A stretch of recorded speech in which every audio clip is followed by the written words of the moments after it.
Welcome to What's New, your channel for everyday solutions. Be sure to subscribe, share and like our videos. This is What's New.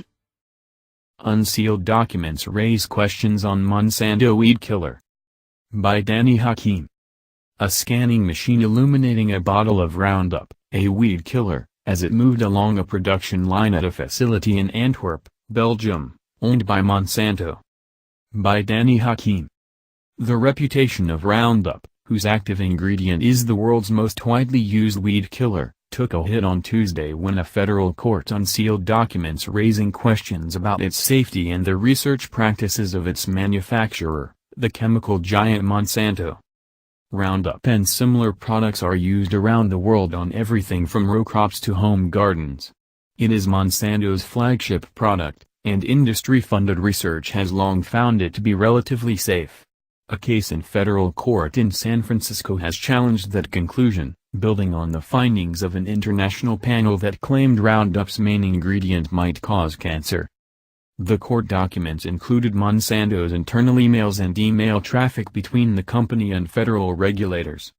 The record suggested that Monsanto had ghostwritten research that was later attributed to academics and indicated that a senior official at the Environmental Protection Agency had worked to quash a review of Roundup's main ingredient, glyphosate, that was to have been conducted by the United States Department of Health and Human Services. The documents also revealed that there was some disagreement within the EPA over its own safety assessment. Thank you for addressing this new development in relation to Roundup, a product for which producer Monsanto has developed an ever. The files were unsealed by Judge Vince Cabria, who is presiding over litigation brought by people who claim to have developed non-Hodgkin's lymphoma as a result of exposure to glyphosate. The litigation was touched off by a determination made nearly 2 years ago by the International Agency for Research on Cancer, a branch of the World Health Organization, that glyphosate was a probable carcinogen, citing research linking it to non-Hodgkin's lymphoma. Court records show that Monsanto was tipped off to the determination by a deputy division director at the EPA, Jess Rowland, months beforehand. That led the company to prepare a public relations assault on the finding well in advance of its publication. Monsanto executives, in their internal email traffic, also said Mr. Rowland had promised to beat back an effort by the Department of Health and Human Services to conduct its own review. Dan Jenkins, a Monsanto executive, said in an email in 2015 that Mr. Rowland, referring to the other agency's potential review, had told him, "If I can kill this, I should get a medal."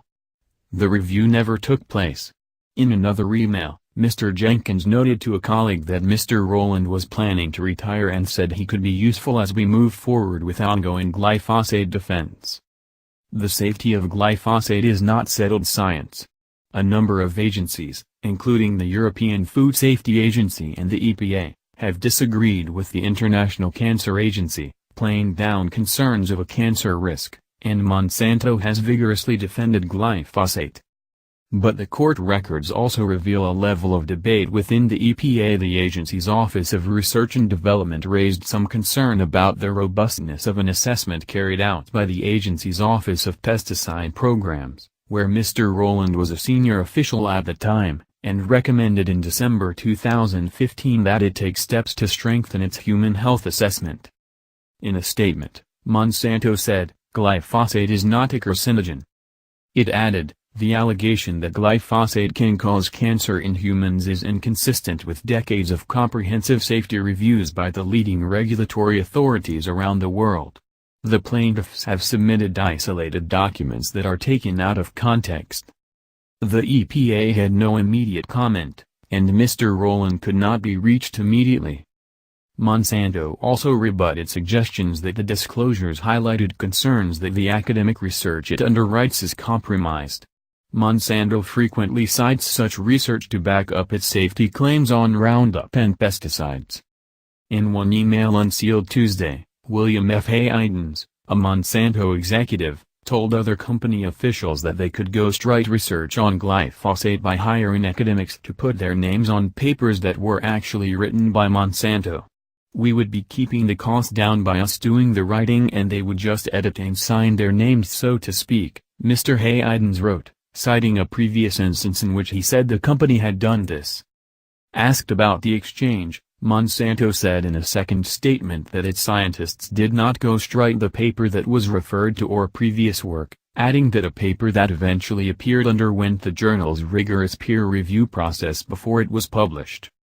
David Kirkland, one of the scientists mentioned in the email, said in an interview, "I would not publish a document that had been written by someone else."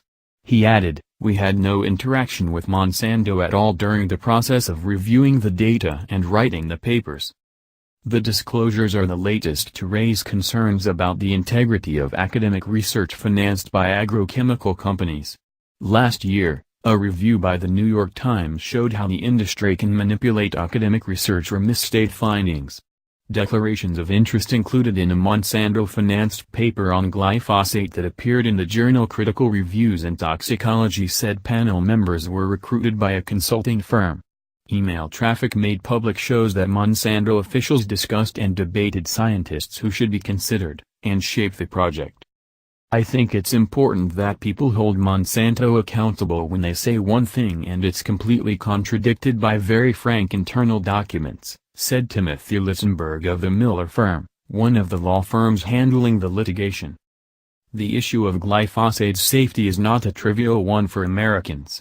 Over the last 2 decades, Monsanto has genetically re-engineered corn, soybeans and cotton so it is much easier to spray them with the weed killer, and some 220 million pounds of glyphosate were used in 2015 in the United States.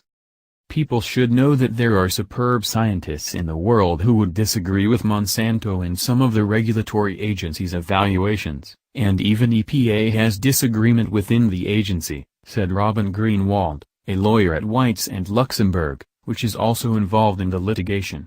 Even in the EU, there's been a lot of disagreement among the countries. It's not so simple as Monsanto makes it out to be. Welcome to What's New, your channel for everyday solutions. Be sure to subscribe, share and like our videos. This is What's New.